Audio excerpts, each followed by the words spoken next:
All right, so I chose 5 honorable mentions and then a top 10 counting down from 10 to 1. Hopefully my banner image for this post doesn't give anything away, but you won't know its placement if you know what it is. Okay, so all of my posts, again, start with some sort of introduction paragraph. The heading I wrote was Deja Vu, it feels like March 2022. So I wrote, 2021 was a strange year, one I'd describe as walking on eggshells, to say the least. I've been working from home for nearly 2 years now, and I'm not convinced I'll be returning to the office anytime soon. During the second quarter of the year, however, I've attempted to have some sort of post-vaccinated life.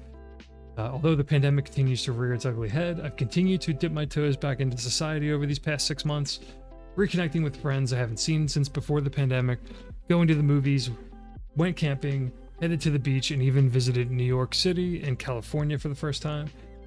Because of this, I haven't completed as many games as I have in previous years, especially when compared against 2020.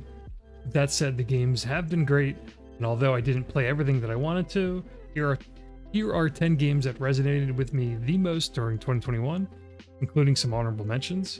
I already wrote about most of these games in previous quarterly posts, so if you go to my About section and if you're interested at all, you can click on the links to my blog, should be linked there, which will take you to this post eventually, which I'm going to actually share publicly after I stream this. So if you'd like to go back and read the unedited original posts, you can do that here. There's all these links in the actual blog posts listed there. So again, when I kind of create my top 10 list, I do it by pulling the writing. So normally I only include games that I've finished. So as I write about them throughout the quarter or throughout the year, I kind of just pull my writing that I've already written as a way to save time. And it's, if I felt strongly about them during the year, that's probably why they made my top 10 list. But I'll edit them slightly if I kind of proof them and read them. And that's why I've been streaming my quarterly posts previously, is to kind of, you catch certain things when you read your writing out loud, whether it's like grammatical errors or typos, misspellings, or just like run-on sentences, things like that. So that's mostly what I've been catching, or trying to catch. So with that said, again, I chose 5 honorable mentions. It was this year was really hard to make a list, honestly. A lot of people have said 2021 was like kind of a weak year in terms of like the big AAA releases. But I thought it was a ridiculous year. It was a year I couldn't stay on top of. And like I said, even though I was trying to get out a little bit more since being vaccinated, like normally the way I like to spend time or pass time is to play games. So I couldn't even stay on top of everything I wanted to play, but I also have like a really broad taste in genres and games. So there were just a lot of there were like a million Japanese RPGs that were just way too long, too much of a commitment that I just never either started or picked up. And just a lot of obscure, weird, like one-off games, like No More Heroes 3, for example. Like it's still sealed on my shelf. Like I don't know when I'm going to play that. There's all sorts of games that I just couldn't make time for, didn't make time for. So this list could be totally different if I played other games over the ones that I did play. But it's just not how the cards fell. So my first honorable mention is actually, surprisingly, this does not make my top 10, and I'm a huge Ratchet & Clank fan.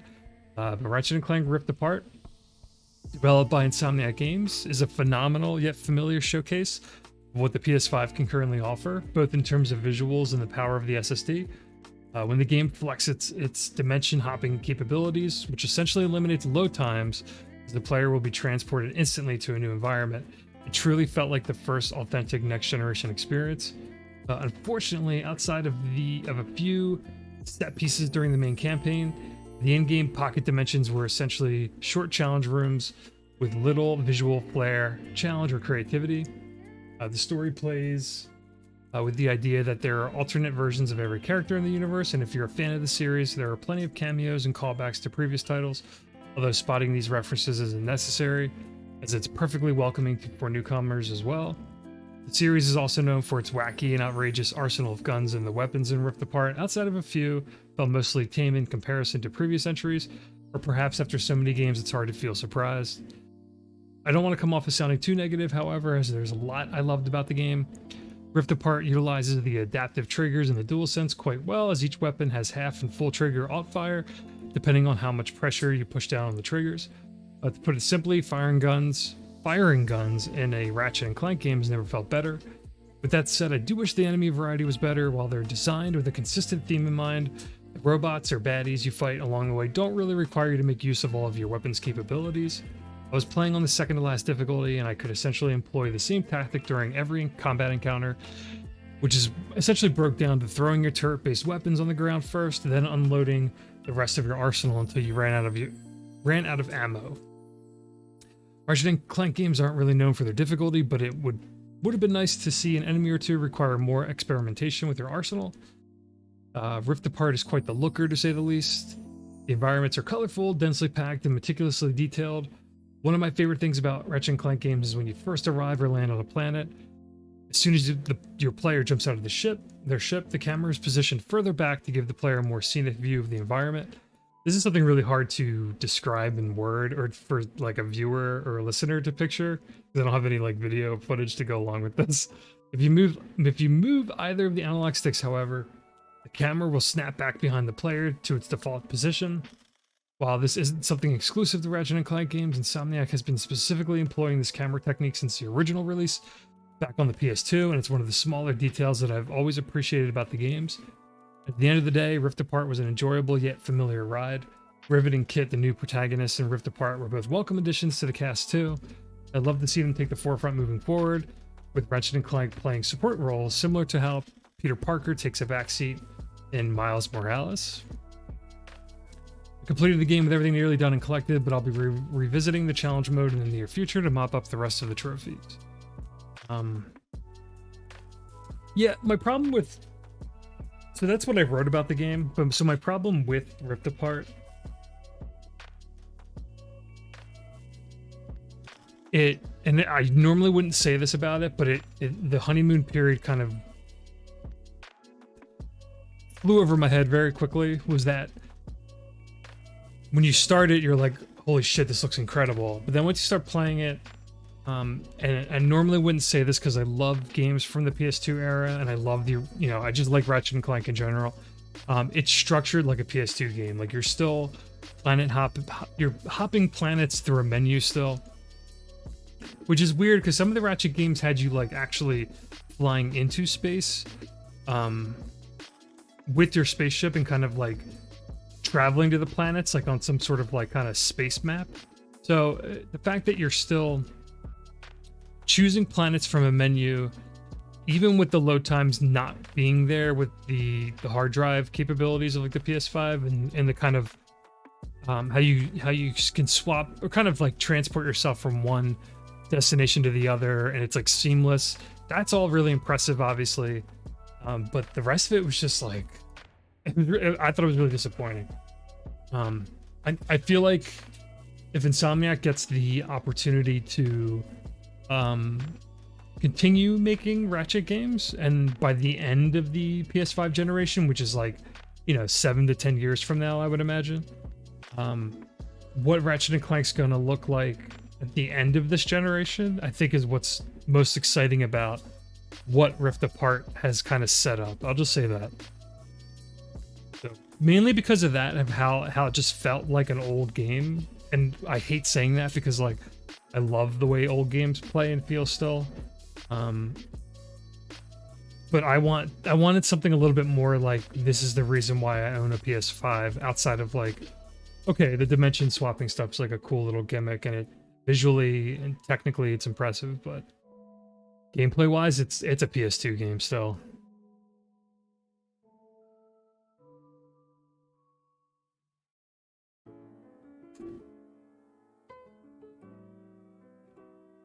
All right, so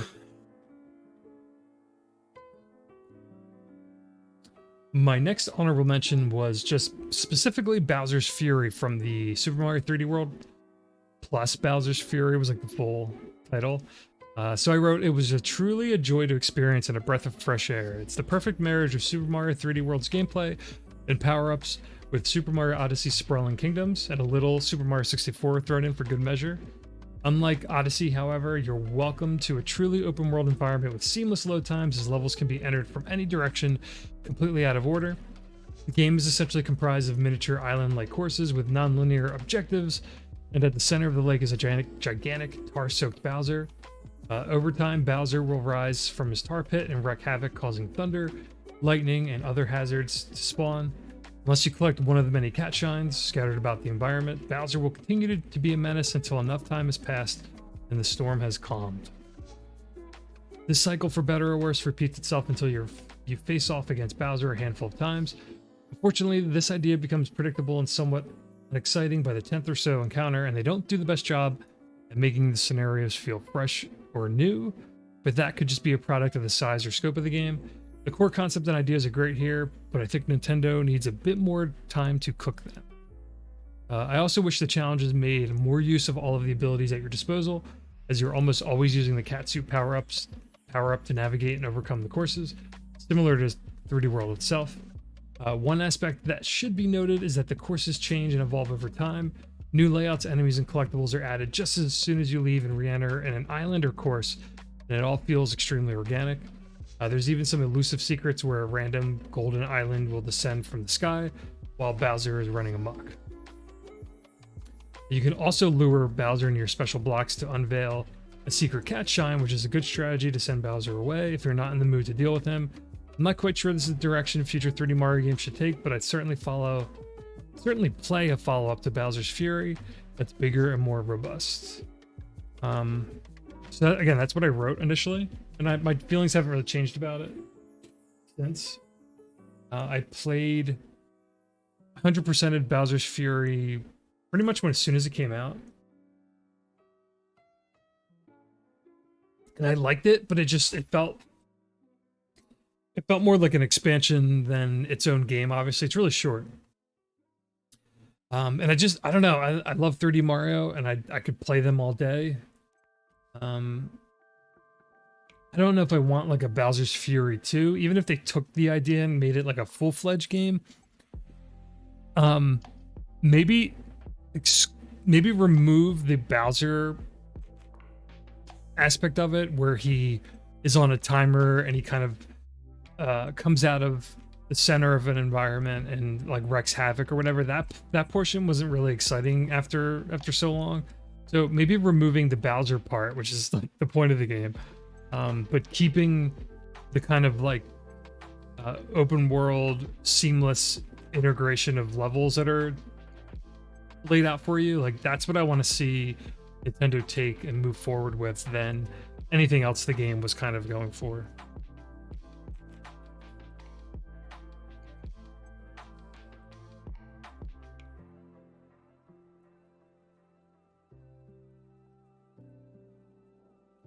All right, my next honorable mention was Kaze and the Wild Masks, developed by Pixel Hive.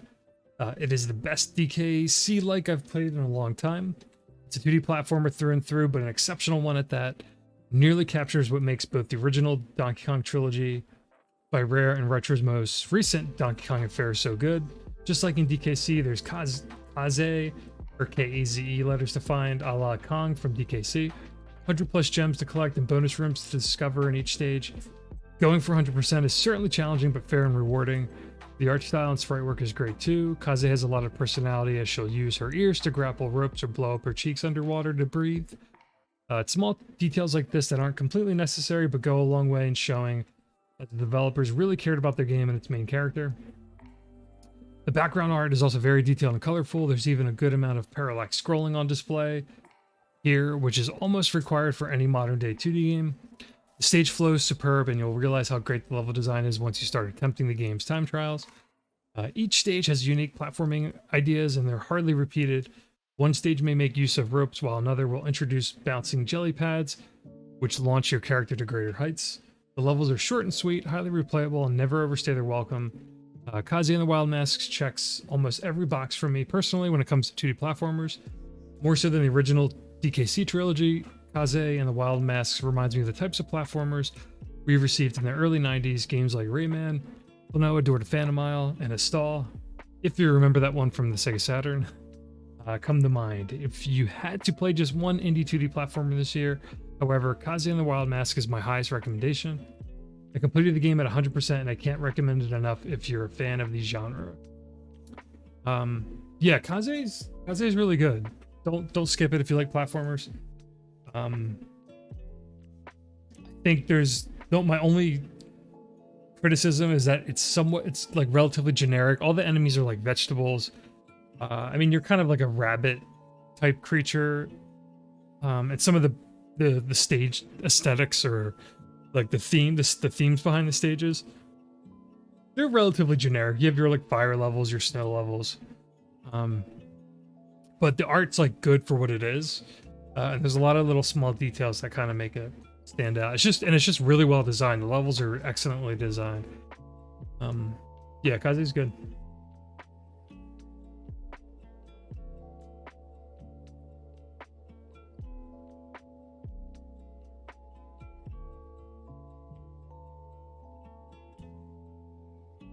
This is another honorable mention. It nearly made my top 10 list. I know it made a lot of people's top 10 lists.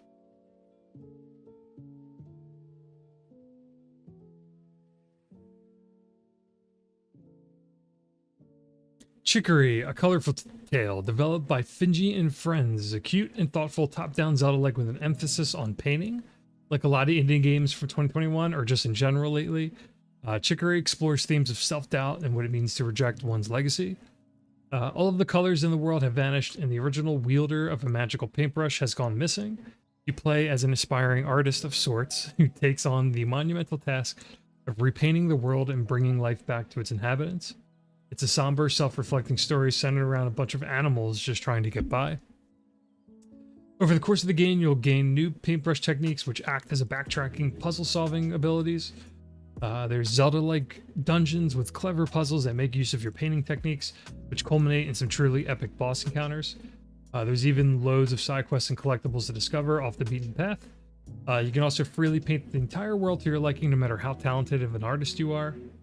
If there's one thing I would have changed about Chicory, however, is that I would have preferred it more if there was some sort of hit points or damage penalty outside of getting knocked over and rewinding to just before you were knocked out. While I do love chill, experience-driven games where there's no combat or fail state, Chicory sort of tricked my brain into thinking it was more Zelda-like than it actually was, especially when you're facing off against some of the game's numerous bosses. I would have loved to have seen a post-game hard mode of sorts where you did have HP, or perhaps a boss rush mode where you could take damage. Boss encounters are some of the best moments in the game, and combined with Lena Rain's phenomenal soundtrack, they're truly some of the most intense, high-stakes sequences in the game. As I mentioned, however, some of the adrenaline you receive during these fights is lost when the player is only slightly inconvenienced. I really like Chicory, but I wanted to love it. So, Chicory is an awesome game. If you like any kind of top-down 2D style Zelda game, I would play it regardless. I think, and I normally wouldn't say this again because I love plenty of games that don't have like hit points, or I don't need games that have like, you know, equipment or gear or leveling or anything like that, or like upgrades or whatever. Like I don't need to have that. But when some of your best moments in the game are these like meaningful boss encounters, and you can just kind of whale your paintbrush around to damage the bosses and get hit, and there's really no consequence. It kind of like for me, it took the wind out of my sails in terms of like getting into it. So I'm conflicted on how I feel about the game, but that's mainly like the reason why I'm just not as hot on it as everyone else has been. But it has a really good message. It's really depressing, but also like kind of hopeful. It's a cool game.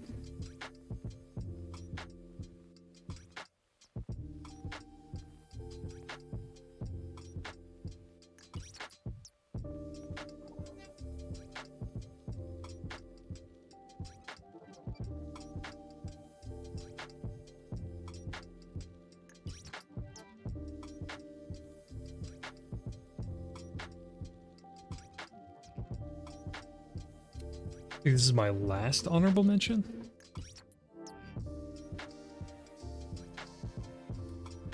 Kenna, I don't think I'm ever gonna know how to say this.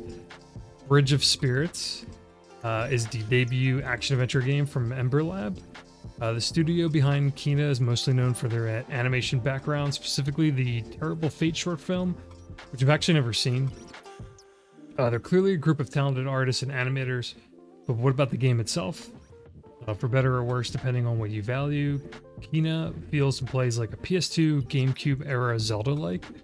At the same time, the game looks like something that a AAA first-party studio would produce in terms of visuals and production, perhaps even Pixar-like at times.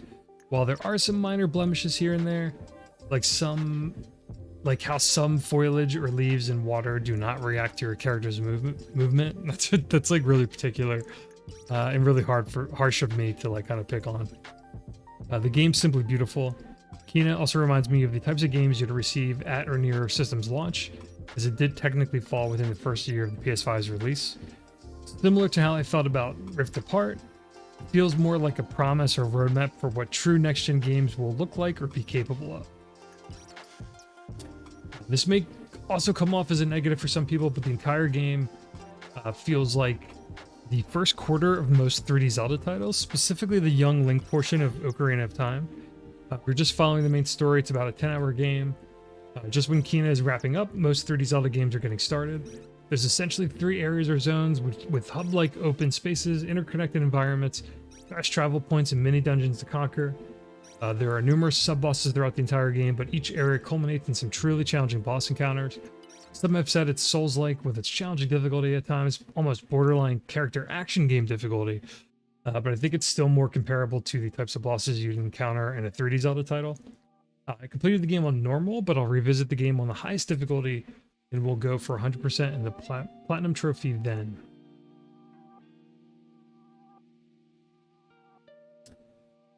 Yeah, Kenna, I wanted to like more than I ended up. I thought I was really gonna like it. I thought it was gonna like kind of sneak up on my top 10, but it didn't quite get there.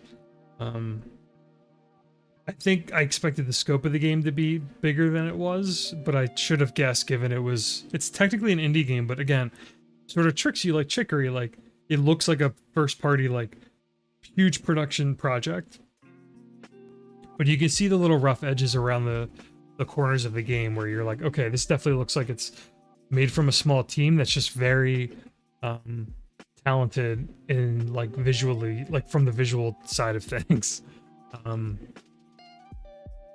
But it has such an early generation feel to it. Like if I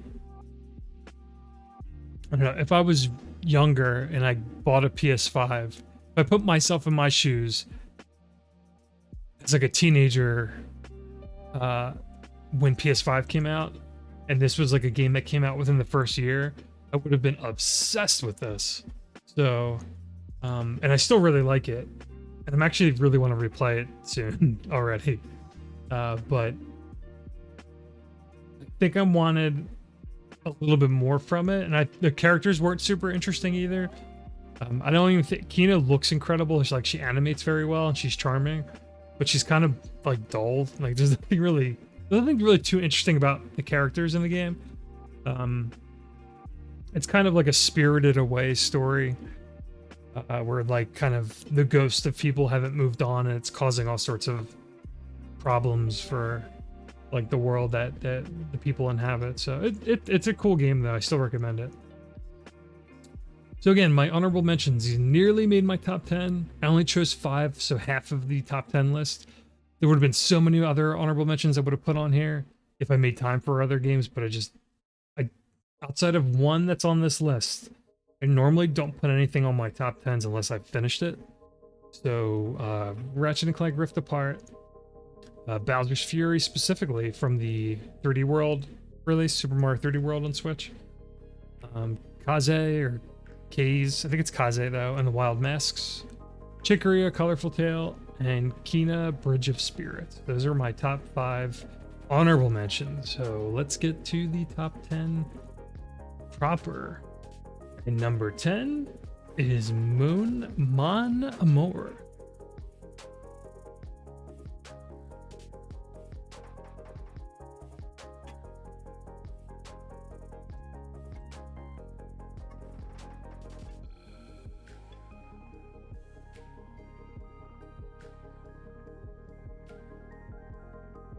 Okay, so I'm not gonna read all of this because I've read most of these games in previous quarterly posts that I also streamed. So that those VODs should still be up on my channel. But for this game specifically, I get into the weeds a little bit.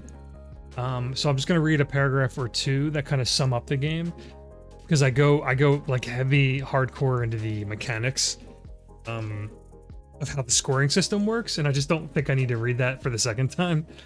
So feel free to read. I'm gonna post this actual blog post and share it on my blog, and I'll probably share it to Twitter after I stream this, so if anyone cares enough, you can read it there. But Mon Amour is developed by Onion Games and spearheaded by the legendary Yoshiro Kimura. Is an arcade-like kiss-em-up hybrid of sorts. In Mon Amour, you're a simple man who's about to marry a princess, but 3 witches kidnap your bride-to-be, including all of the citizens in the kingdom, apparently.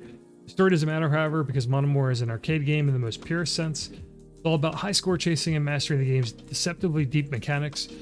Mon Amour is a single-screen game. You start from the left side of the screen, and your goal is to make it to the far side of the screen in order to plant a kiss on a damsel in distress. Similar to games like Flappy Bird or the rocket ship minigame from Onion Games' very own Moon, Mon Amour is a single-button game. As soon as the game starts, if you're not tapping the A button on the Nintendo Switch Pro controller, for example, your character will fall to the bottom of the screen, and it's game over.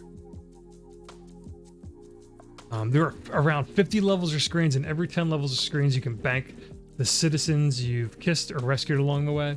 Each level or screen is filled with traps and hazards, however. At the top and bottom of the screen there are tall buildings which slowly expand from each end, making your potential flying space much more narrow. If you run into one of these buildings or any of the unique stage bosses or hazards, such as a fire-breathing kaiju or meteors from an erupting volcano, you lose whoever is behind you, or rather, the individuals you've kissed along the way. Think of the citizens you've saved as hit points.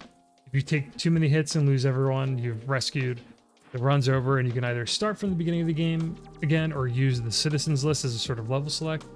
The catch here is that while you can finish the game from the citizens list and rescue some of the more hidden individuals more easily through this method, your total high score potential will be much lower than if you were to start from the beginning of the game.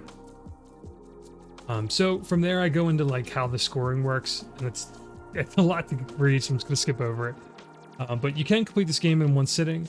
A run takes about 15 to 30 minutes, but it's meant to be replayed in order to climb the online leaderboard.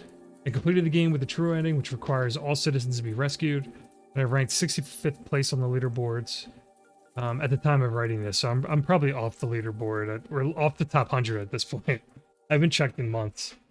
Mon Amour is one of my favorite games of the year. It's yet another reason why I continue to love Onion Games as a developer. What feels like a project that started as a jumping off point from their very own minigame found in Moon, and an extension of their free PC release, Romeo and Juliet, Mon Amour is a culmination of their previous works and one of the best arcade-like experiences you can find in 2021. Yeah, this game, this game actually almost didn't make my list because it's such a short experience, but you could play it indefinitely if you really wanted to get like the highest score and like get top 10 on the online leaderboards. But I really wanted to include I love Onion Games as a developer. I think they're one of the most underrated. Like, they're indie, but they're also comprised of like veterans from the industry that have been around for a long time. So I think their games get overlooked a little underrated. And I had a lot of fun streaming this game when I did. I played it to completion in terms of like unlocking everything and seeing everything it had to offer. And it is a game that I probably would come back to just to give it a run and see what score I can get from time to time. And you can't say that for a lot of games, so that's why this game was important to me this year, or back in 2021, because we're now halfway through January of next year. So yeah, Mon Amour, it's on PC and Switch currently, I think. That's it. I could see this getting ported eventually, but at a time of release, and even now, I don't think it's in the works. But there are other games have come to PS4 recently, so we'll see. Number 9 is Residual Village. Prior to the release of Resident Evil 7, the franchise was treading in some rough waters. RE6 and Operation Raccoon City, just to name a few, set the series off course for many fans, including myself. One could argue that the franchise was headed in the wrong direction since RE5, as it paled in comparison to RE4, despite being one of the best cooperative games for its time. Now we've arrived at Residual Village, and although it's not as impactful or groundbreaking as RE7 due to its lack of PSVR support, it's still an incredible follow-up and a notable, if not relatively safe, entry in a long-running series that clearly has a lot more to say. RE7 felt like a reboot of sorts, with it being the first mainline RE title to go first-person, if you don't count the Gun Survivor games. RE7's atmosphere is still unparalleled, and while Village doesn't quite capture the isolated, creepy atmosphere of the previous entry, it's not without its jump scares or two. Without spoiling anything, Village essentially pays tribute to the entire franchise. It's a roller coaster of sorts that takes the player on a wild ride through what feels like an assortment of amusement park attractions. It's got the action-packed encounters, variety, and superb pacing from RE4, the mansion-like design, specifically in the starting castle area, which harkens back to the first game, and the weirdness you'd come to expect from some of the more esoteric entries like Code Veronica.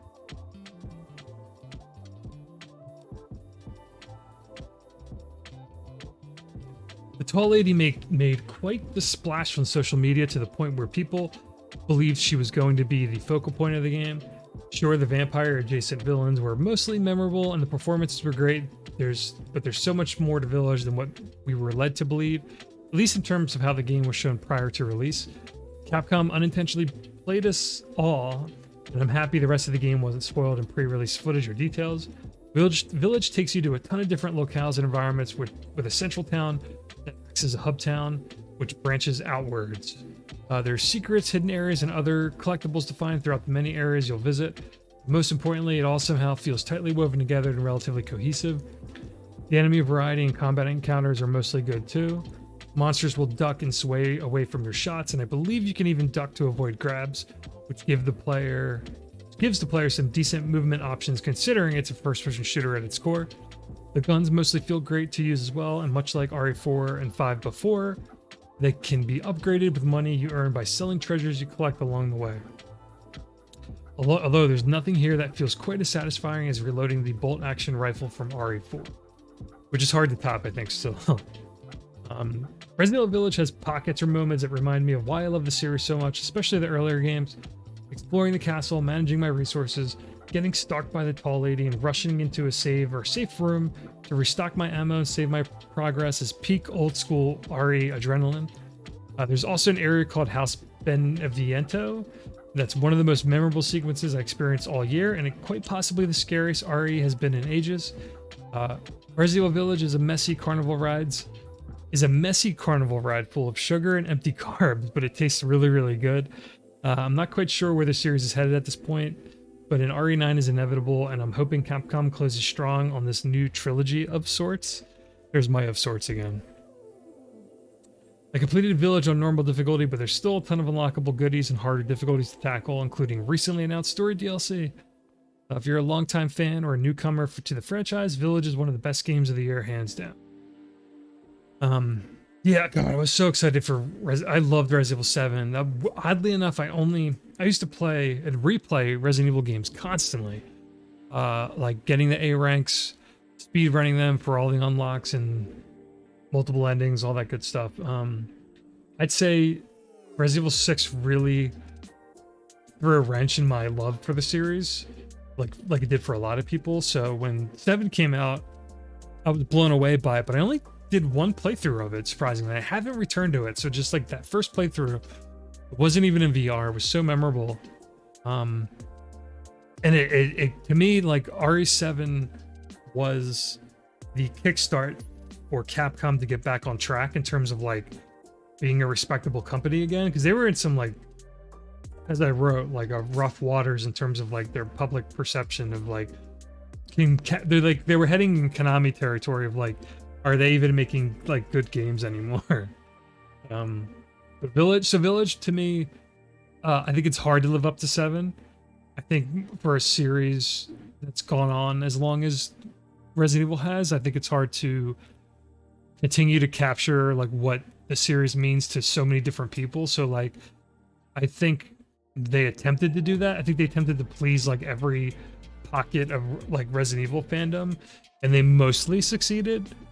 For me, like, again, there were moments that I was like, oh my god, I love this, and then other sections where I'm just like, I could probably do without this. Or like, what were they thinking? So maybe that's why it's higher on my list, not as low, or in terms, not like top 5 or top 3. Like, I would love to have made it my top 3, but because there's, like I said, there's something about, to me, Resident Evil is feeling panicked, like exploring in a space, like managing your resources, and kind of knowing when, like, you know, oh my god, I got to get back to the save point. And this game had moments like that sprinkled throughout, mostly in the beginning with the castle. And that was enough for me to go like, okay, like Capcom still knows what they're doing.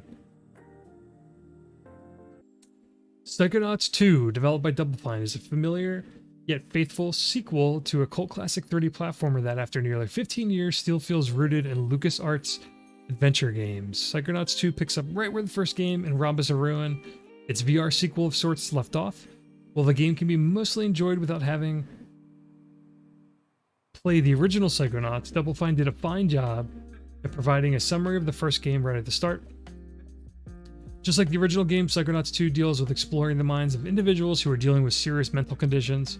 You'll explore the minds of those who are dealing with addiction, PTSD, and general anxiety, for example. Unlike the first game, however, the main protagonist, Raz, now asks for consent before jumping into someone's mind.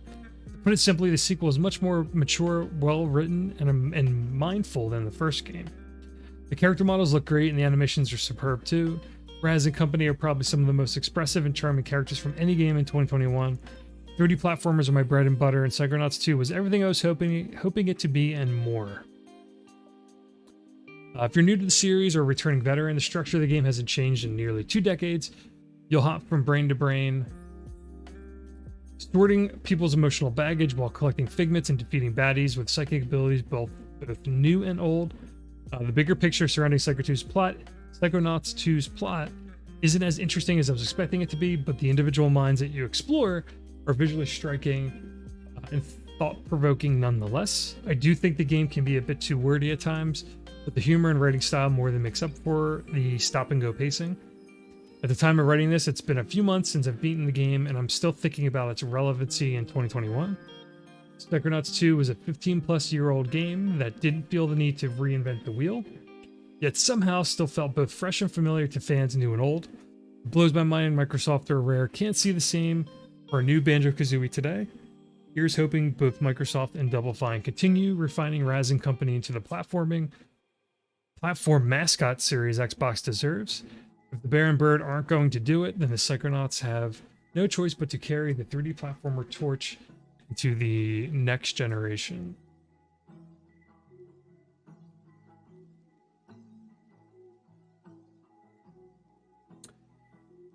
Yeah, Psychonauts 2, for a company, a developer to bring back an IP or a game that's like 15 years old and to kind of knock it out of the park, or at least like release something that doesn't feel too different from a 15-year-old game, like that's pretty impressive. And it mostly, like, you know, did what it was supposed to do in terms of like, how would you make a sequel to Psychonauts, you know, nearly 20 years later? Like,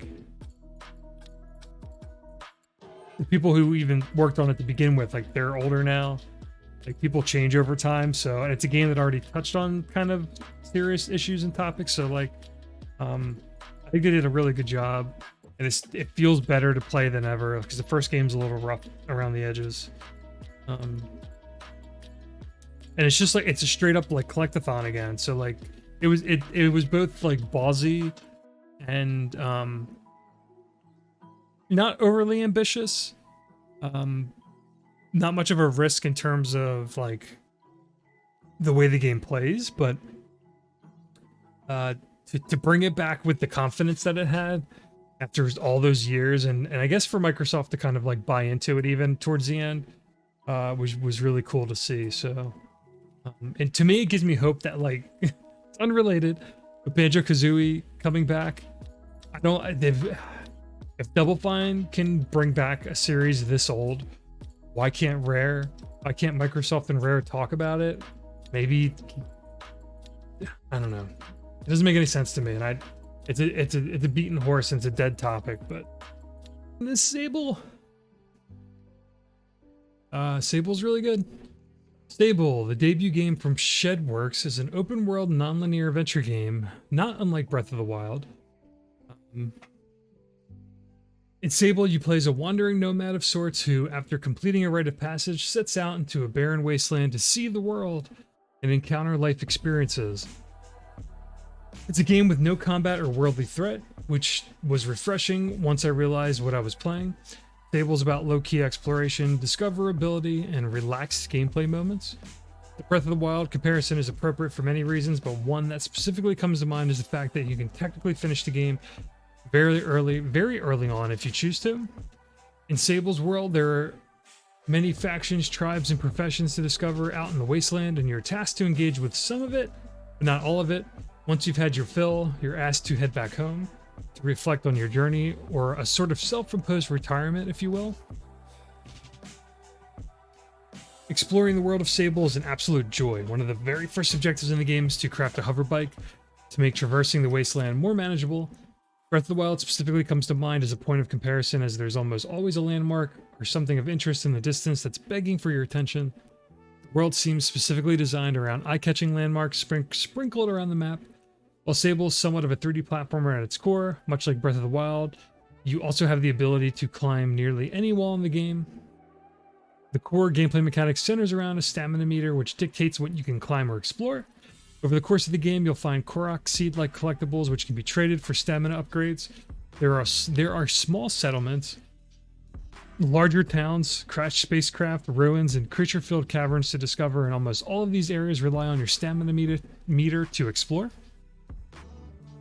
Everything you do in Sable is also tied to a job or profession of sorts, with the ultimate reward being a mask.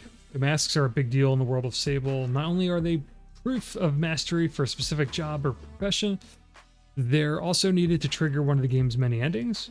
The writing is exceptional too. I keep scrolling down to like revealing the next game on my top 10 list, like anyone's really watching. I don't even know if anyone's in here. Your main character doesn't speak, but has internal monologues often. Conversations and quests will also play out differently if you've already completed something prior to speaking to the quest giver. Similar to Recompile, another game I finished this year and wrote about, the endings are mostly in written form, yet they're quite insightful and still impactful. Outside of some fairly significant stuttering or performance issues at or near launch, which at the time of writing this has mostly been patched, I truly adored the world of Sable, and I couldn't stop thinking about it once I saw the credits roll. I completed the game with nearly everything done and collected, but I chose the path of the cartographer ultimately, which just meant unveiling the entire map. Sable is the closest I've gotten to experiencing the feelings I had when I first played Breath of the Wild, and for that reason alone, it's really a special experience.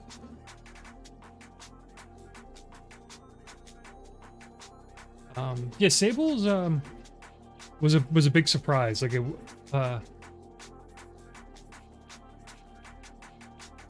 like I wrote, it feels like derivative to kind of compare it to Breath of the Wild, but it really reminded me of it.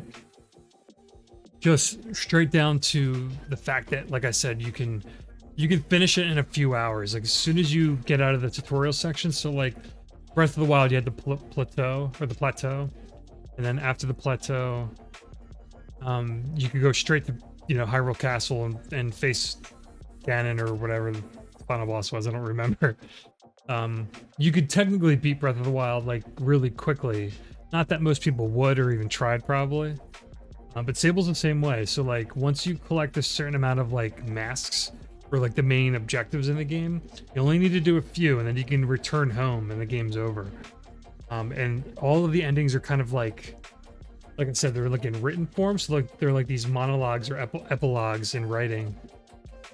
And they're super interesting, just like the path that you took throughout the game. So if my biggest way to sell Sable is if you enjoyed Just like running over a hill in Breath of the Wild and seeing like a tower in the distance and being like, what the fuck's in there? That's essentially Sable. All right, game number 6. It Takes Two. It made the top 10. Joseph or Yosef Ferris would be happy.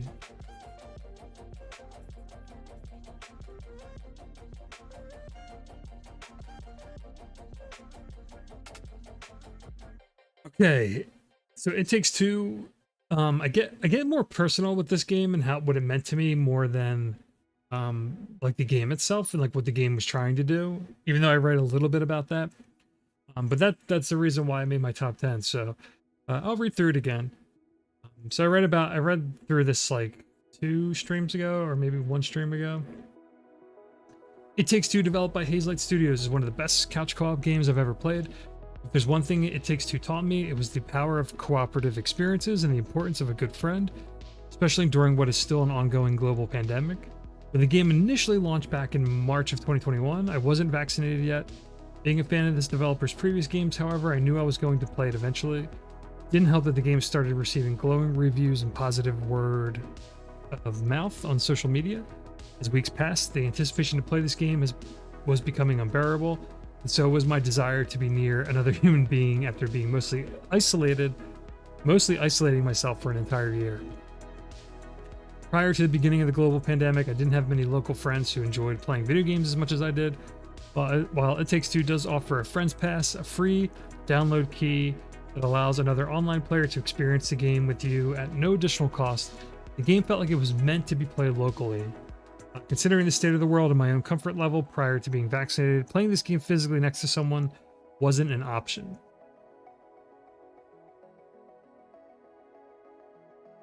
So basically, I waited until things got better, which they really haven't.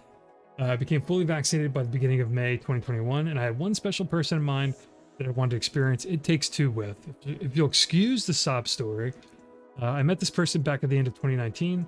I felt extremely connected to them almost immediately, and after getting the chance to spend a weekend together in February of 2020, I felt like it was something that could have been more than a friendship if given the time and opportunity. When March rolled around, we agreed that it probably wasn't the best idea to try and see each other as the cases rose and information regarding how the virus transmitted became more apparent. This person, however, eventually made plans to move across the country as the months passed by. I never got to see them after I became vaccinated, and I never even got a chance to say goodbye in person, let alone ask them to play the game cooperatively. I was devastated, and the idea of playing this game with anyone else has left me completely heartbroken. Time passed, and I eventually came to terms with what happened. Ultimately, I was grateful to experience the game with another good friend locally who also appreciated couch co-op games. Although it wasn't the person I had in mind initially, we still had an amazing playthrough full of laughs. It Takes Two is a phenomenal experience, and I can't recommend it enough, especially if you have the means to play it with someone who's important to you. It Takes Two was not exactly an easy game, however. Right out of the gate, the game means business despite its somewhat casual couch co-op friendly appeal. It's a relatively challenging 3D platformer disguised as a genre-blending cooperative experience of sorts.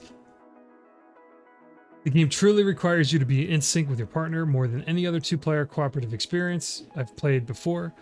While It Takes Two is mostly forgiving, there's a few instances where the developers expected the player to have some sort of prior gaming experience, especially when it comes to camera control and hand-eye coordination. It must also be said that the game nearly has every genre or subgenre represented in some fashion or form, including a fighting game and a top-down gauntlet-style sequence. It's remarkable how... I almost spoiled the next game again. It's remarkable how well each unique gameplay scenario or idea works. Nearly everything feels good to player control. Although it's primarily a cooperative experience, there are also optional competitive minigames for you and your partner to compete against in. Most of them felt relatively throwaway, but some were extremely clever. My friend and I completed the game with most of the minigames discovered and a majority of the secret trophies earned. It's a game that I want to return to, but not one that's easily approachable after you've already experienced it with someone else. I'll never forget my first playthrough with this game, and I can't wait to see what this studio does next.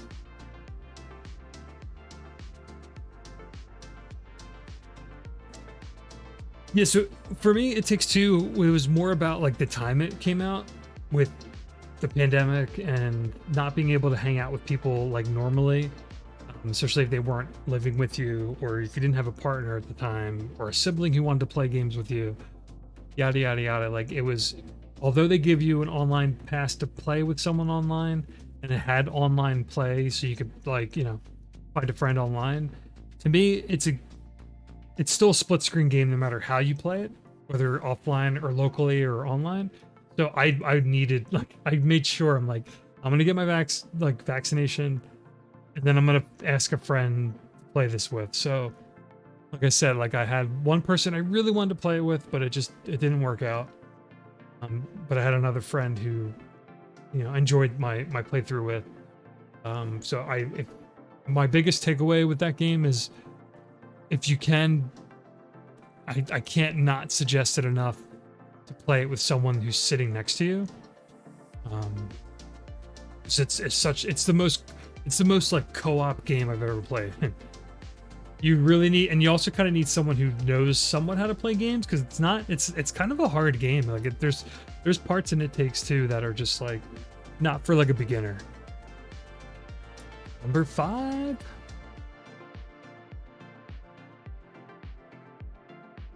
Metroid Dread made the split halfway through my list entry.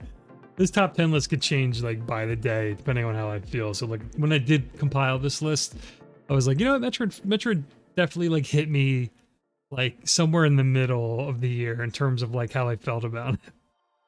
Like, I liked it, didn't love it, but also wasn't like lukewarm on it.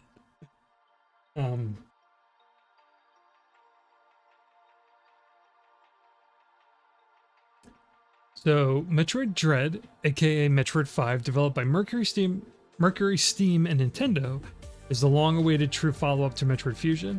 If you exclude Mercury Steam's very own Metroid 2 remake back on the 3DS, Samus Returns, fans have been left clamoring for a new entry for what feels like a decade or more. I'm not talking about the indefinitely delayed Metroid Prime 4. Metroid Dread feels like a dream game that shouldn't exist by today's standards. Not only does it capture what was so great about traditional old-school Metroid games, it somehow carves its own place in a sea of tribute, homage pieces that the independent scene has been chasing for years now. We've had games like Axiom Verge, Hollow Knight, and Ori, for example, critically acclaimed Metroidvanias, or Metroid-likes that for some people have surpassed classics like Super Metroid and Castlevania Symphony of the Night. So how do you make a new Metroid game for jaded veteran fans and newcomers alike? Mercury Steam was tasked with this monumental impossibility, and they mostly succeeded.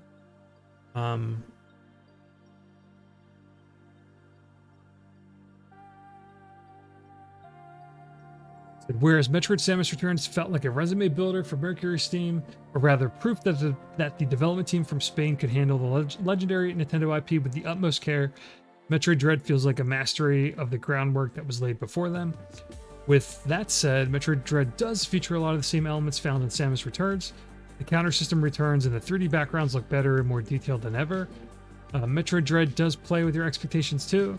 Instead of finding the Morph Ball upgrade early on, you're equipped with a slide which mixes up the traversal during the early areas of the game. Most of the fan favorites are still here, however. Super Missile, Morph Ball Bombs, Grapple Beam, and Screw Attack, for example, make their usual appearances.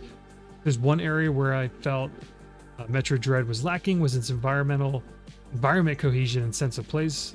I never felt like I knew where anything was on Planet ZDR, despite there being elevators, tram cars, and teleporters connecting each zone in the game. They all somehow felt disconnected from each other. The game structure and flow itself is superb, however, you'll often find yourself feeling lost when all of a sudden the game somehow organically pushes you towards the correct destination due to its visual pathing and upgrade placement. Similar to Metroid Fusion, someone or something is on the hunt to take down Samus. In Metroid Dread, this time around, it's a group of robot hunters called Emmy. Instead of scripted moments or sequences from the previous game, the robots here are relegated to specific zones that you can freely enter and exit at your will. The robots here will react to your footsteps or presence, and as soon as they're alerted, the zone you're in will lock down until you can put some space between you and the enemy. As you progress further, you'll gain the ability to destroy these hunters permanently, but they become aggressively more difficult as the game progresses. If a robot grabs you, the player is given 2 opportunities to counter their one-hit kill maneuver. These QuickTime events are super strict. Most people, including myself, will die a lot during these sequences. The checkpoints, however, are fair, and you're right back in the action if you do happen to fail. While the idea presents a high-stakes, threatening environment, the fact that the checkpoint is just right outside of the zone makes the entire idea feel less impactful, I said. With that said, if the game booted you back to the last save point, it would have created an even more miserable experience, so it's a fine compromise as it is. Samus herself is mesmerizing to witness and just a pleasure to control. She might be my favorite iteration of the character yet. Unlike the Samus found in Other M, a notoriously divisive Metroid entry from Team Ninja, the Samus here is confident, cool, and downright badass. At times, her attitude reminds me of a Platinum Games' very own Bayonetta. After 4 mainline missions, she's grown to become super stylish, and her acrobatics are put on display throughout the numerous cinematics. Speaking of Dread's cinematic flair, there's so many dynamic camera angles, usually triggered during boss encounters, which truly shows off her strength and experience. I completed the game with over 50% of the items collected at around 8 hours logged. I'd love to go back and complete the game on the harder difficulty and unlock the remaining ending screens, but I'll save that mission for another day. Metroid Dread is a phenomenal game and a triumphant return to form for fans and newcomers alike. Hopefully Mercury Steam and Nintendo get another opportunity to take us on a trip through space, but maybe not make us wait another 15 years, shall we? Yeah, Metroid Dread had a lot of baggage and huge expectations going into it. I think the hardest, it isn't so hard to articulate, I feel like, but the hardest thing about Metroid Dread and how to look at it and my feelings on it is like, there's been so many indie developers who have like done Metroid better, I guess you could say, since then. That is Mercury Steam, or were they up to snuff or up to par to like compete against like what other, like I said, like people are obsessed with Hollow Knight. Ori has gotten pretty big now. What was the other? I already forget the other game. I mean, Axiom Verge. First one was pretty significant.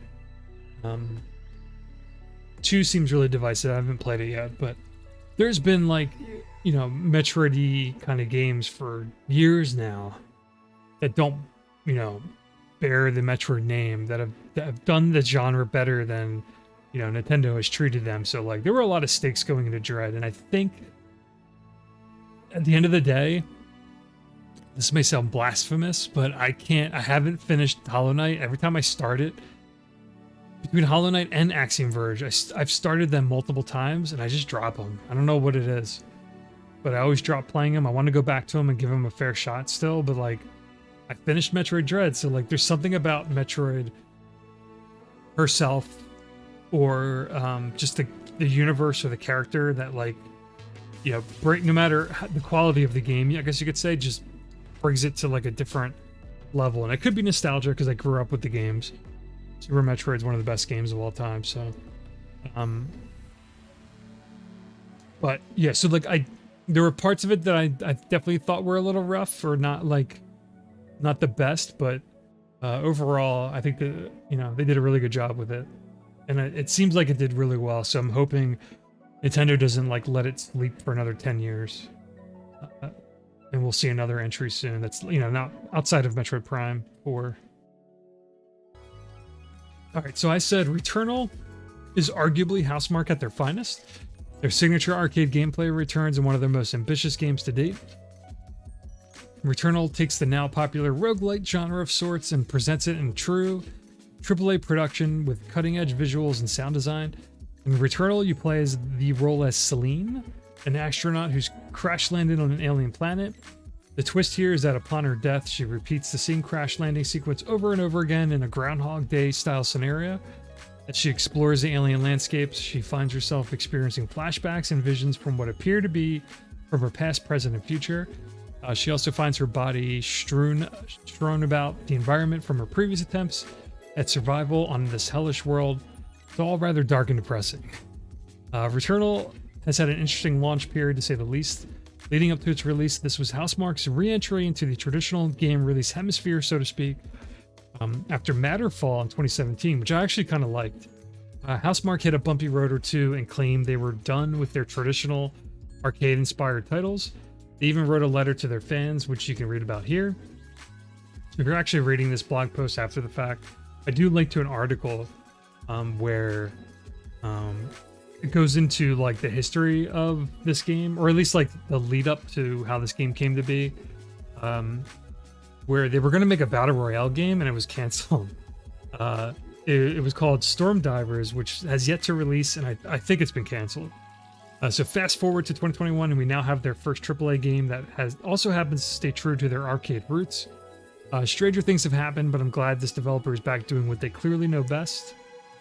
If you're not familiar with this developer, they did Resogun on PS4's launch, Super Stardust HD, which I'm pretty sure probably everyone has played at some point if you owned a PS3. The rogue or roguelike subgenre has been around for ages, but it's become more popular, especially among the indie developer circuit. Games like Hades by Supergiant Games has propelled the subgenre into an entirely new stratosphere. For example, so it was only a matter of time before a larger AAA studio like Sony or Housemarque would make their attempt. With that said, the effort here doesn't feel forced or a response to the current trend.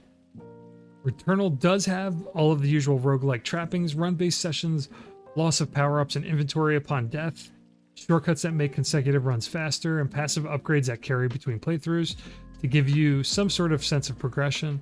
It's all here, but because of the presentation style and third-person perspective, it all feels fresh and new. Returnal is quite the experience, dashing around the environment, using the alt-fire adaptive triggers for each weapon, feeling the rain hit your controller with its haptic feedback, and watching the enemies explode into a dazzling array of particle effects never gets old. Sound design is impeccable as well. I played through the game mostly with the 3D audio for my headset, and as cliche as it sounds, the environments felt like they were alive and breathing. The adrenaline rush when you dash into a room that locks down and spawns waves of monsters, hearing their screams from every corner of the environment, there's nothing else quite like it. Returnal is arguably my favorite third-person shooter since Platinum Games' Vanquish, which hasn't been personally dethroned in years.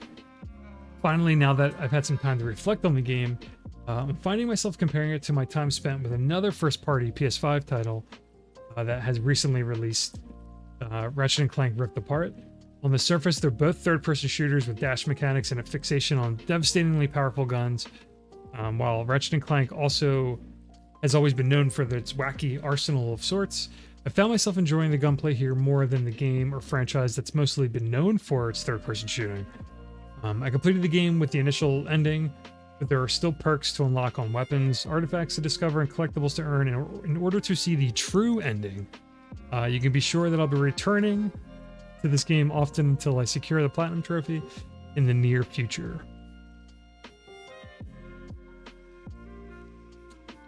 Yeah, so Returnal, it was such a, I think it has such a cool history with the development behind it. Again, it's like it's a developer who's mostly made like top-down or side-scrolling arcade shooters that are like have an emphasis on like high score chasing.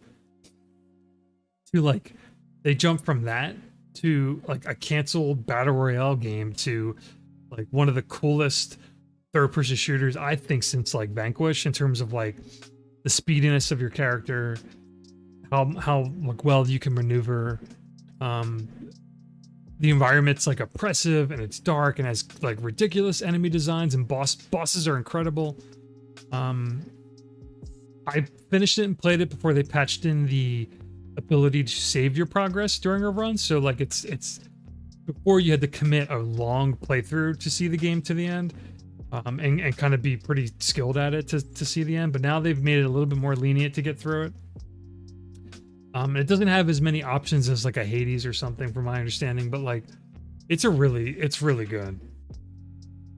And then, again, kind of like the fact that they went from side-scrolling top-down like arcade games to like a third-person like huge, or at least like a push with the narrative and having like an actual story with characters and being like a third-person shooter.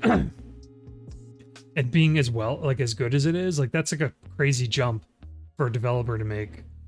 And it's such a cool game. Third favorite game at the time of making this list of the year of 2021 was Elec Head.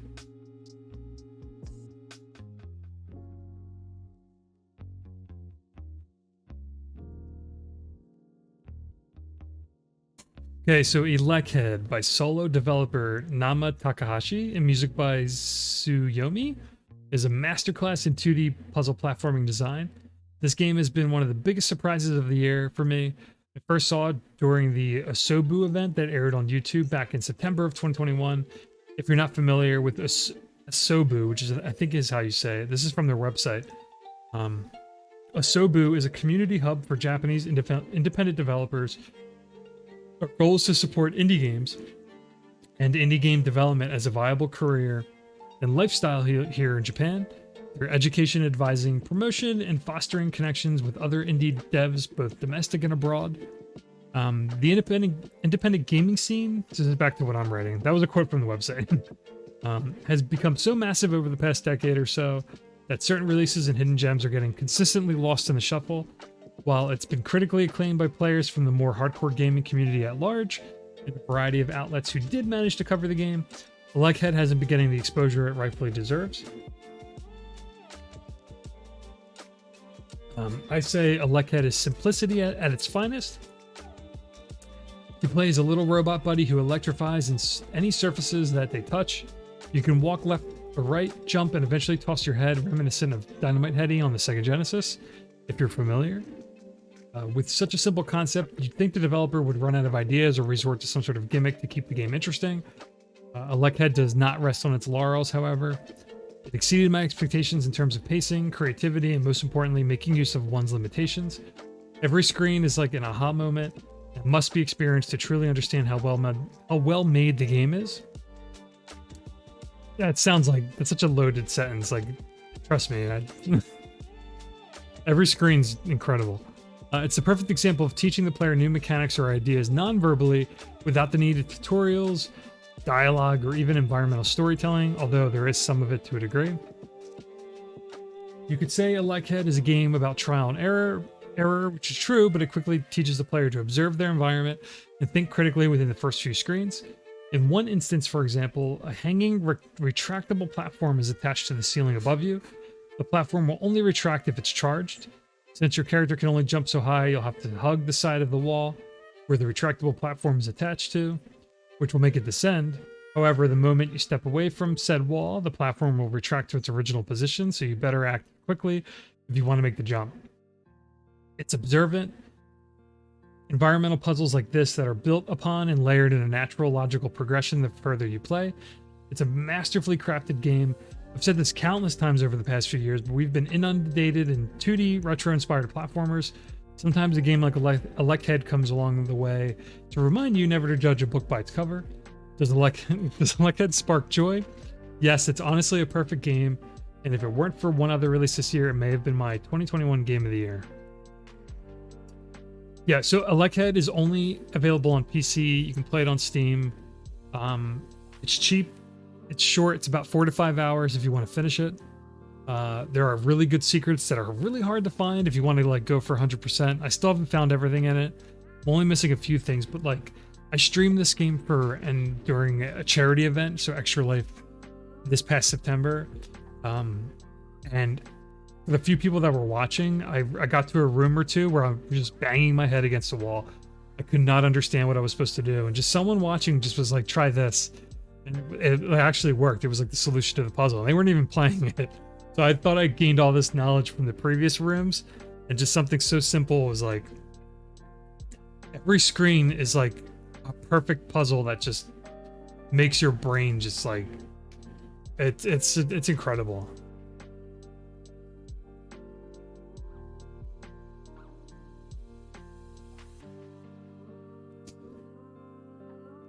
This game was a huge surprise for me. Like I literally saw it in September on a YouTube channel that was airing it. And then when it came out, I gave it a shot and I was like, I love this. Game number 2, we're almost at number 1. Should be no surprise for anyone who knows me or has been following me on Twitter or on here or on some certain people's streams that have been playing this game. But number 2 is Little Nightmares 2. An early Game of the Year contender that stuck with me the entire year. So this game came out like, what was it, January or February? I think it was February of last year. And I couldn't stop thinking about it the whole year.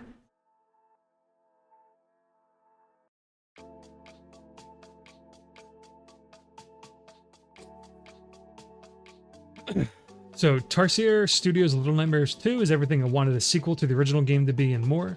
Without spoiling any of the particulars, Little Nightmares 2 can be perceived as both a prequel and a sequel to the original game. Just like the first game, Little Nightmares 2 falls in the limbo inside like 3D puzzle platformer subgenre of sorts. That's a mouthful. The sequel, however, feels much more bleak and muted than the original game. It's an extremely dark and depressing experience, but its atmosphere is somehow both cozy and welcoming. At least for me it was. The game doesn't stray too far from the first one.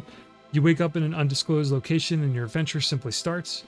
It's still a beautifully shot filmic experience with some amazing art direction, grotesque creatures, beautiful lighting, and thrilling set pieces.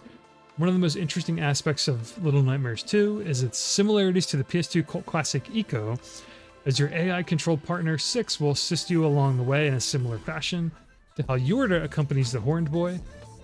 What's interesting and impressive about 6's implementation was how natural they acted while you played. You can call out to 6 to boost you up to a ledge and even hold their hand, but it all feels extremely organic, as if someone else was controlling them alongside you. The game also feels like it was designed around being a cooperative 2-player experience, but it's still a single-player game at its core. While there is still a ton of trial and error, you will die a lot, just like in the first game. These setbacks ultimately didn't detract too much from the overall experience. The checkpoints are common. Hey, J Fries, thanks for the raid. I just saw it at the corner of my eye. I was.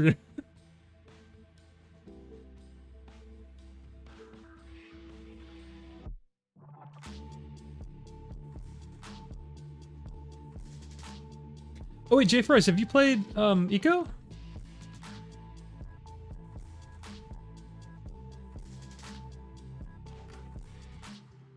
Yeah, I'm about to get there, and I have like a little drum roll for it as well.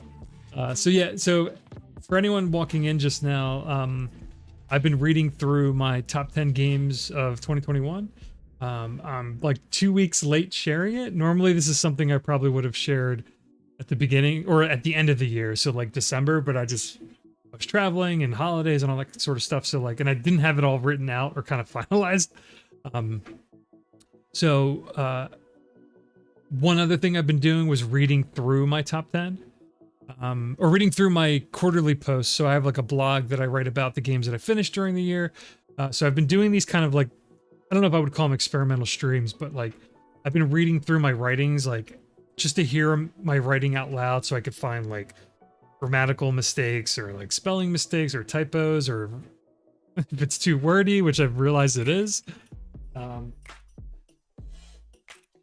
Yeah, I thought it instantly reminded me of Eco, Little Nightmares 2, because like your companion in that game, how you call out to them, how you hold their hand, like literally is like, it's so similar. So I as soon as I started thinking about that, I'm like, oh my God, like this is really reminding me of it. So yeah, let me get through, if you don't already know, this is game number 2, which shouldn't be surprising. Because I won't like shut the fuck up about it. All right. So I said the checkpoints are common and well placed, and the pacing makes it so you never want to put the controller down. If there's one thing the developers have clearly learned or mastered since the original release, it's their commitment to minimalism. There's still no spoken dialogue, and outside of a cinematic or two, everything is done through environmental storytelling.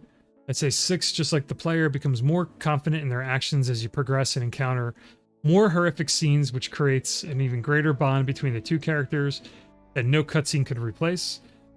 So every year, I'm also on the lookout for my Game of the Year moment.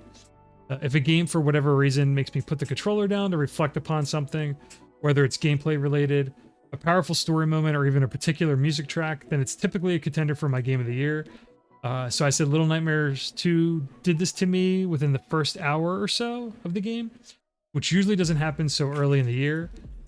So for me, it's not really a spoiler. Oh, the word was of sorts, J Fries. Which I want to make like an emote of, just in like bold text, like just ... of sorts.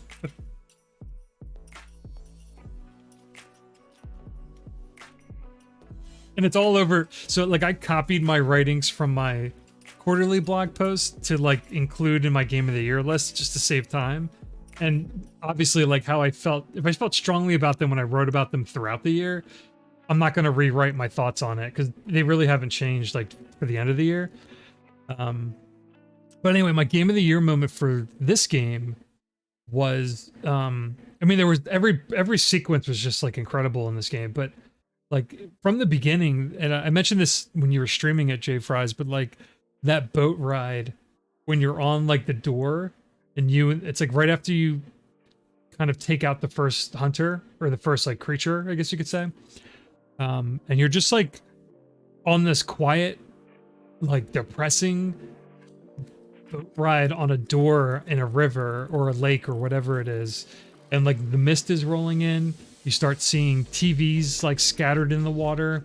And then once you get closer, the music starts building up, the camera starts pulling back, and you see like the mist starts to kind of, evaporate, and you see the shoreline with these like towering like buildings that are like kind of caving inward.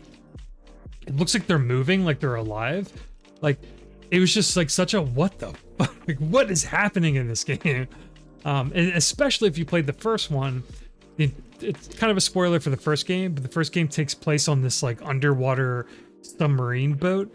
So like you're kind of in this like mechanical contraption boat of sorts in Little Nightmares 1. So like Little Nightmares 2 like starts you in a forest, and then you're like taking a boat ride to like a shoreline to like a city. It's just so, it's such a fucking cool series.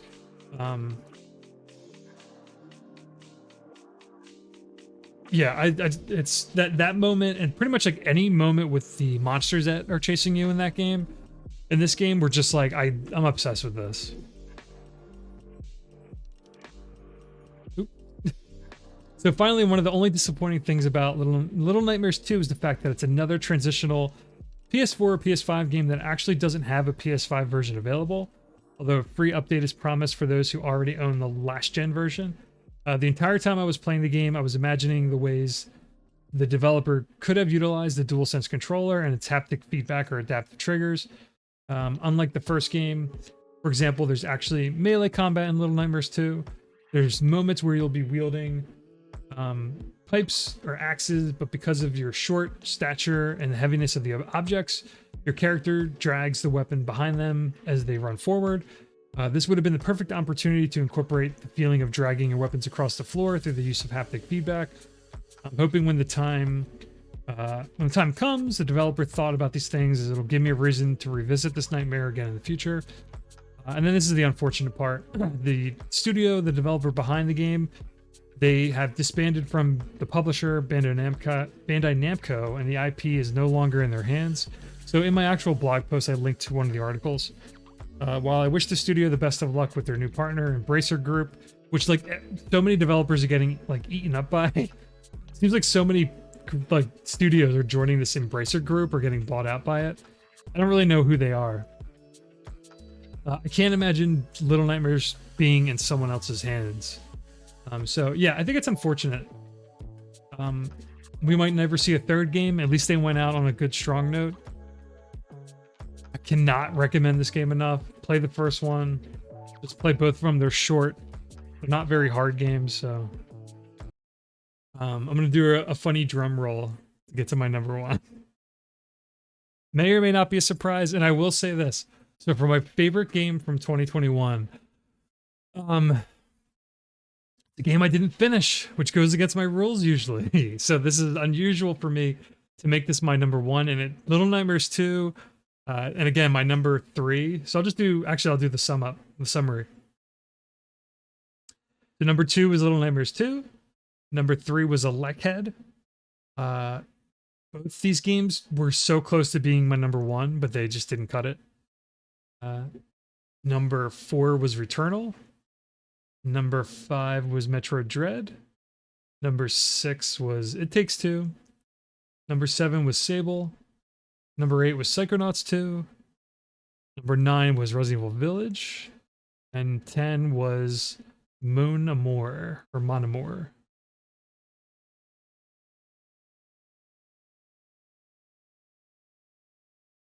Mary Kate and Ashley Olsen again. No, it's not a worst game Wednesday or whatever, Jay Price. It would not make my... It would be fun to make a top 10 like worst games of the year.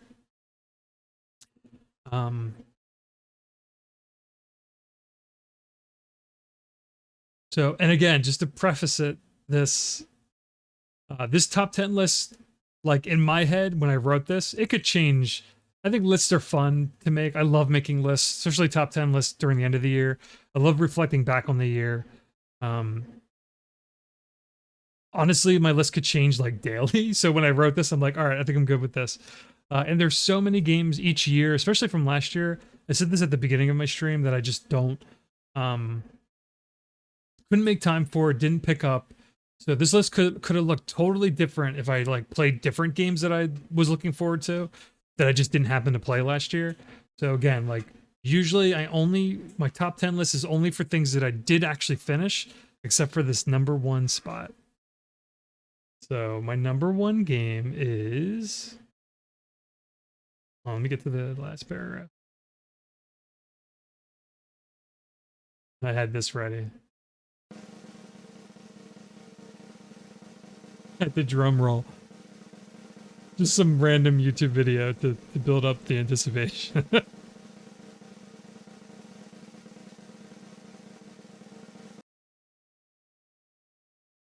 Fantasian!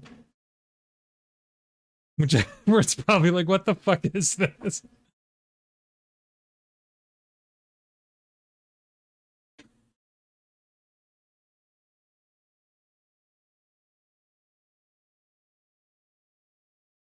All right, let me try to read through this because I haven't shared my thoughts on this game yet.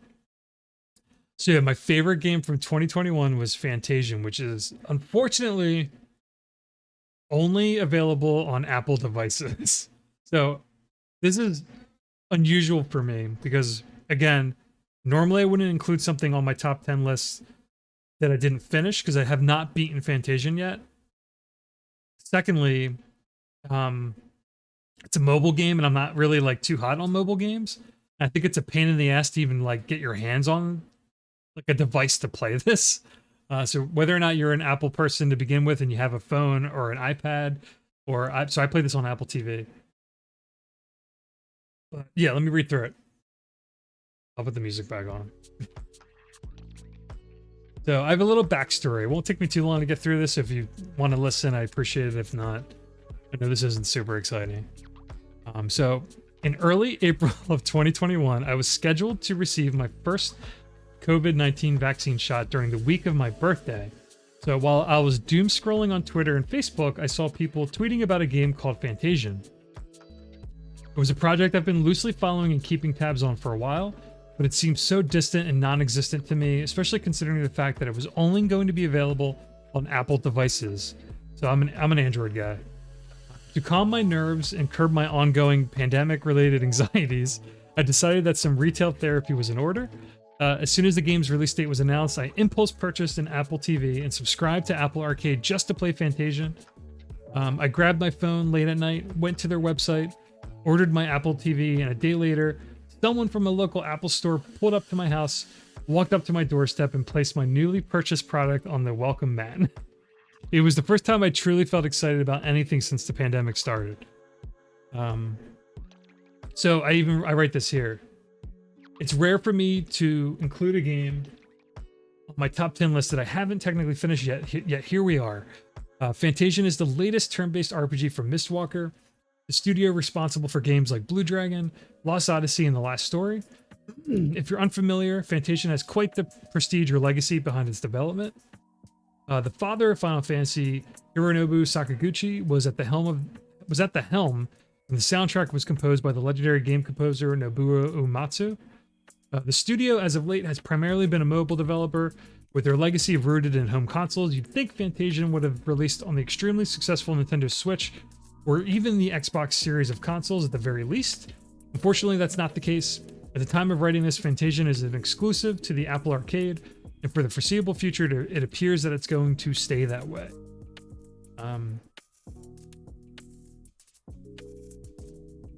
So I'll talk about this picture in a second, but I said, on the surface, Fantasian is a traditional turn-based JRPG. If you're a fan of post-PS1 era Final Fantasy titles, including the aforementioned Mistwalker games, you'll feel right at home here. What's different or unique about Fantasian that sets it apart from anything else you could have played from 2021 is how the developers approached making the game. You see, in Fantasian, every area and environment in the game was handcrafted and built from scratch, with real materials and craftsmanship. What you're actually seeing in the game are high-res photographs of the diorama sets that were created for the project. The UI, visual effects, and character models are essentially placed on top of these pictures. It's a stylistic, artistic approach I've rarely, if ever, seen before when creating a game, and the amount of love and care put into these sets is truly remarkable. Every little cup, table, tree, or piece of fabric was meticulously and purposely placed to bring the world to life. I found myself walking into someone's house or shop, just putting the controller down to look at all of the objects and props that were created and placed on each set. So there's tons of articles and links to their like developer blogs and such, but like this is one of the artists, I guess. Like, so this is the first town in the game, so they like literally built like a diorama. Like every building was like carved and paintbrushed and like sculpted, and then they took pictures of them, I guess with a high definition camera, and probably imported them onto a PC, and that's like whatever game engine they're using. So like what your characters are running around on photographs of real sets that they built. So there are 3D character models, but all of the sets are like handmade, which is like, I think it's a technique that's probably been done somewhat before, but like if it has been, there's rarely games that have like approached it like this. So like for that reason alone, I was like obsessed with it. Like it has like a pre-rendered background feel to it. I love pre-rendered games like from the PS1, PS2 era. So like it captures like that essence. It's so, how it was made was so cool to me that it was like, I can't not make this my number one. So I say Fantasian also somehow feels more like a spiritual successor to Final Fantasy X than any of the more recent titles, FF titles. If you specifically valued the boss encounters from Final Fantasy X, how they introduced unique encounter mechanics or gimmicks, like the crane on the boat during the Obliterator battle, if you're familiar. It's like a deep cut. You'll love the boss fights in Fantasian.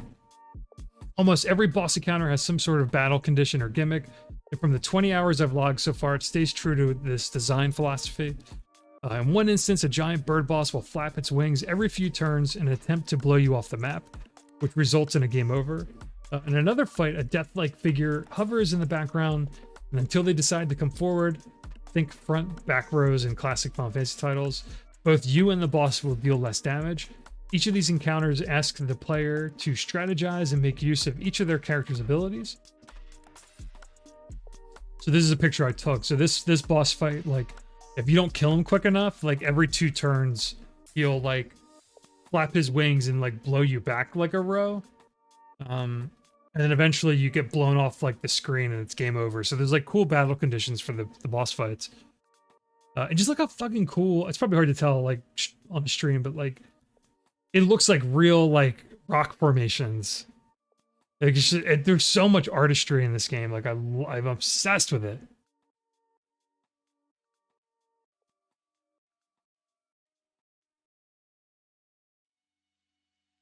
So I said, I would be remiss if I didn't mention the Dimension, a battle mechanic that allows the player to essentially store or stock random encounters into a dimension of sorts so that you can freely explore dungeons or areas without constantly battling. Once you reach a cap, which can be upgraded, you're forced to fight every enemy that was bypassed earlier while you explored it. It's a feature that has been in other JRPGs before. See the cancel system implemented in every Wild Arms game after the second title. Again, if you're familiar. But nevertheless, it's appreciated here. With that said, my only gripe with the game is that battles are very slow, and the game could use a fast forward option similar to what the Bravely Default games or a lot of modern day JRPGs offer today. Fantasian was released in 2 parts initially. The first half of the game, which will roughly take most people around 20 hours, feels very limiting.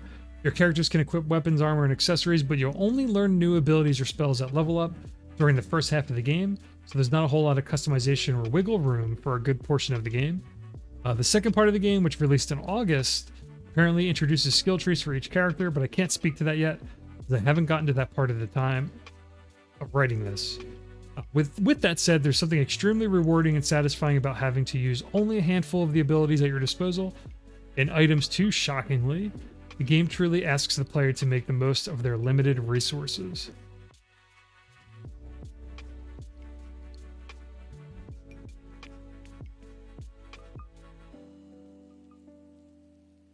And then finally, this is the end of it. In post-release interviews, both Hironobu Sakaguchi and Nobuo Uematsu have stated that Fantasian could very well be their last game, so it's fitting that the two got to work together for what could potentially be the very last time. Considering their ages and how long they've been in the industry, Fantasian feels like a retirement project of sorts, a love letter to a specific era of JRPGs, but more importantly, a tribute to a body of work that has clearly shaped both their careers and the industry at large. I'm looking forward to playing more Fantasian and hopefully finishing it well into 2022. Here's hoping it gets ported to more platforms soon as well. I'd say any self-respecting JRPG or Final Fantasy fan owes it to themselves to play this game. Fantasian is truly something special, and for someone who grew up with Final Fantasy titles and games from these creators, I don't think I'll ever see a project like this ever again during my lifetime. So again, like this picture here, like, you know, the UI elements are obviously like in game engine, and they're like, they act as like an overlay on the pictures, but like, just look at this room. There's like all of these bookshelves and the way the books are placed and how everything's painted, all this shit on the table here, like these crates. This was all like hand done, handcrafted, placed by someone's like actual, you know, fucking real life arm, like putting little objects down on like a diorama set. Like it's so cool. Like, I love, it's such a unique approach, and clearly like someone who's really passionate about what they're working on. Like, you just don't, I don't know. It's such a novel idea, and you could say it's a little gimmicky, but it doesn't really affect the gameplay. It's all like a visual presentational distinction or choice. It's like a stylistic approach or choice. Yeah, so I don't know, just how it was made, and the fact that it was kind of like a farewell to like a genre, to a creator's like history or legacy. It's like a developer taking one more shot before they retire, I guess, at a genre that they like formed and popularized and like championed. It's, to me, it's a shame that it's only on PC devices. Or sorry, mobile devices, but I'm hoping it gets ported this year. I have a funny suspicion that it will. But yeah, Fantasian was the game that like made me go, oh my god, last year, like, what is this? And again, I haven't finished it, but I'm gonna keep playing it, and it spoke to me on so many different levels that I could not make it my number one.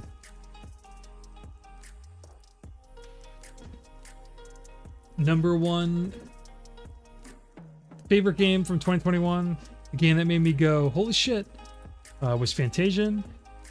Little Nightmares 2 and Elec Head both were nearly there for me. As far as top 3. And then again, Returnal was 4, Metroid Dread, It Takes Two, Stable, Psychonauts 2, and Residual Village and Monomore. Those were my top 10 games of 2021. All right, so I'm gonna close my stream down. Thanks again, Jay Fries, for the raid. Anyone who is lurking or stopped in even for a second, I know these streams probably aren't the most exciting. I'm kind of just trying different stuff with my channel, incorporating my writing into my streams to try to connect it all. Hopefully save these down as like archive videos for a YouTube channel that like I just put up that has like one video on it. I don't know, I'm just trying my best. And I really love reflecting on the year, reflecting on what I play, sharing my thoughts and just writing my impressions down. So yeah, that was ideally I would love to share this like in December, like leading into the new year or the next year. So hopefully I'm still doing all of this come the end of this year. I'll have released these or stream these or share these like in a more timely manner.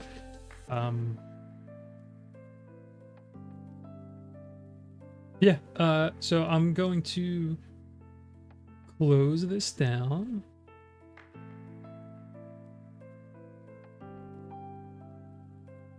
And then the next time I stream, I do have one more thing I've been planning to do. It's kind of like a gaming in review year like post for 2021. So it's I said this at the start of the stream, but it's like thoughts on games, like shout outs and impressions of things that came out in 2021 that I made a note of, whether I played them for a little bit, games that I dropped off of. Like I have like a separate post that I've been drafting. I would love to have it like done by tomorrow, but it's just probably not going to happen. But maybe I'll stream it or release it like towards the end of this month before February. If not, I'll just share it and post it as like a regular post. Yeah, that was everything. Thanks again for hanging out, everyone. If you stopped in, I will see you all next time. All right. Good night.